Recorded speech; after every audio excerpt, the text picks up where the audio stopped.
Hello and welcome to the Calmcast, a time to feel calm and think clearly. I'm Claire Downham, the Queen of Calm, a transformational life coach.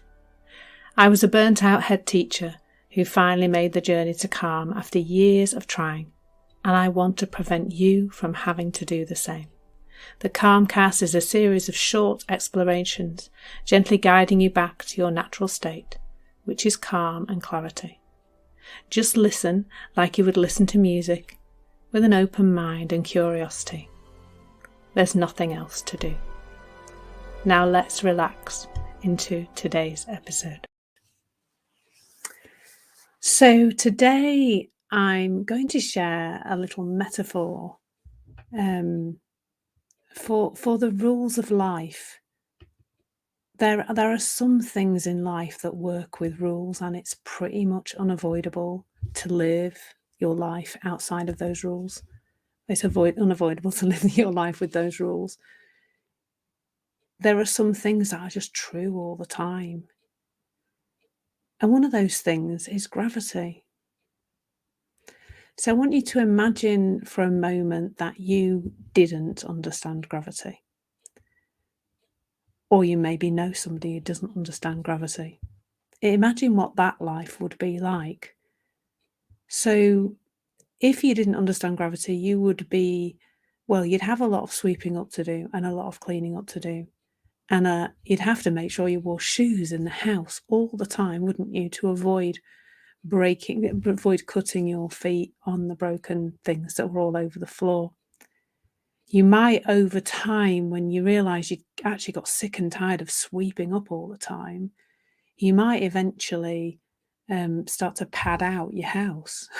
There's a metaphor here around a padded cell, I think, but you'd end up padding out your house so that things were less likely to break if they fell to the floor. They probably still will break sometimes, but so you might do that. And then you probably have to have some kind of strategy, some tool or technique to earn enough money to replace all the things you're breaking, because obviously you'll be breaking fairly cheap things like glasses and plates.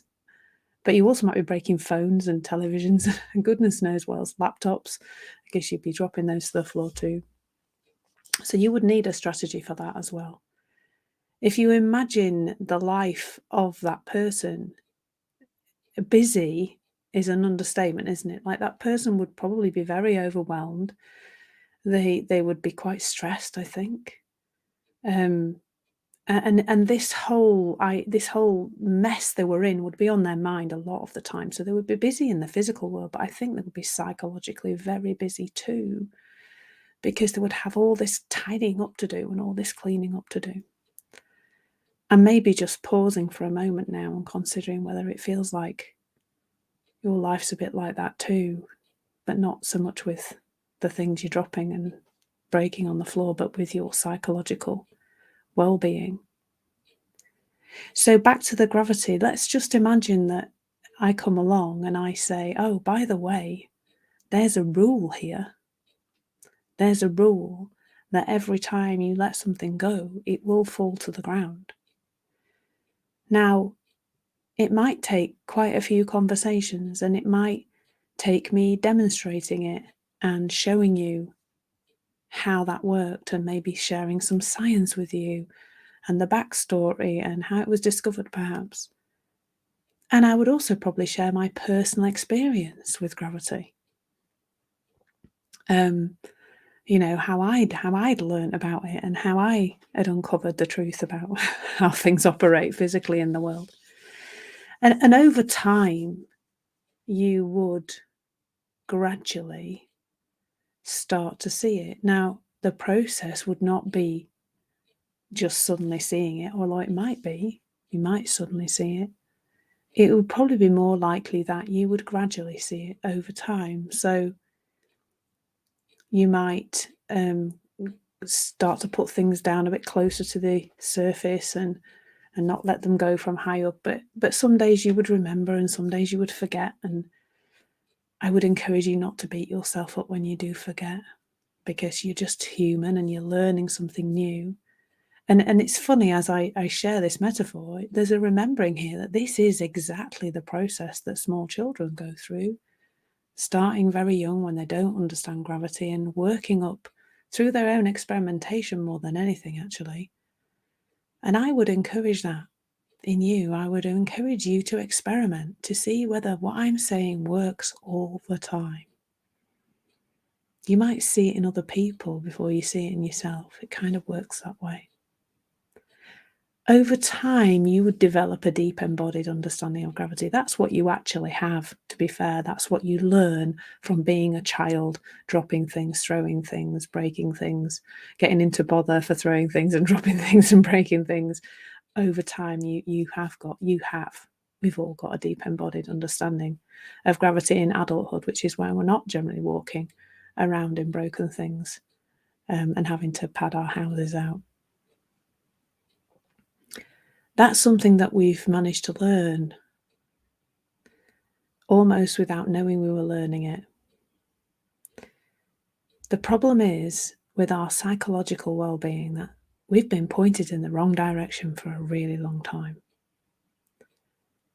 Right from being really small, we're told wrong things about where our feelings are coming from. We get lots of misunderstandings. Right from when somebody says, "Oh, you'll feel better when that's over." Right from when we watch a teenage girl eating a tub of ice cream on the sofa because she's been jilted in an American movie, it looks like the outside world can make us feel things, other people, circumstances, situations. And that is a misunderstanding, just like when we don't understand gravity. And when you start to see that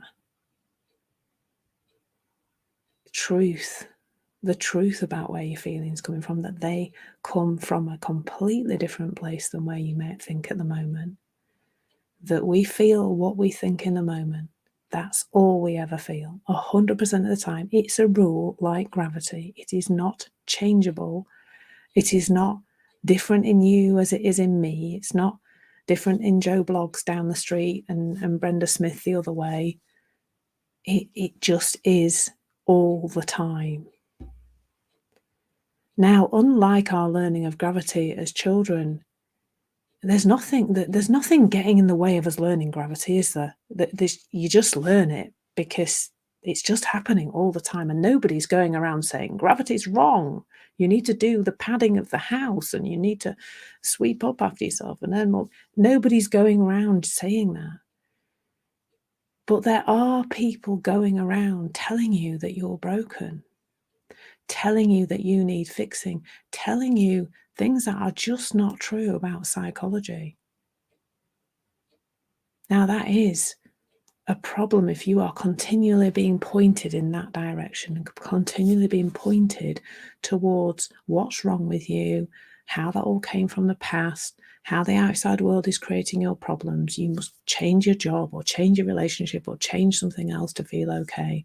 You'll feel better when you earn some more money or have more clients or whatever it is. That's a lie. That's just a lie. There are some truths about how human beings work. And until you start to look in the direction of that truth, you will be caught up in tools and techniques and strategies and things to do in the outside world to make sure you're okay. And that can become so tiring. It became so tiring for me until almost 2 years ago. I was pointed in a different direction. I was pointed to the truth, just like if somebody was pointed towards gravity. Suddenly, things to do became a lot less. Things to do in the outside world to ensure my well-being, things to do to me to ensure my well-being, all stopped making sense. There is a truth about where your feelings are coming from. And you can either look towards it, or you can continue to battle with life, just like the person who doesn't understand gravity. And that's a place to just get curious about yourself, to notice in other people how their feelings are coming from thought in the moment too, and how that passes so naturally when we let it. So look in this direction, get curious. That's really all there is to do. Thank you so much for listening. There's nothing to do now but bring some awareness to how this is working out in your life. Listen regularly to experience longer and longer periods of calm. This has been the Calmcast with Claire Downham, Queen of Calm. Take care and keep listening.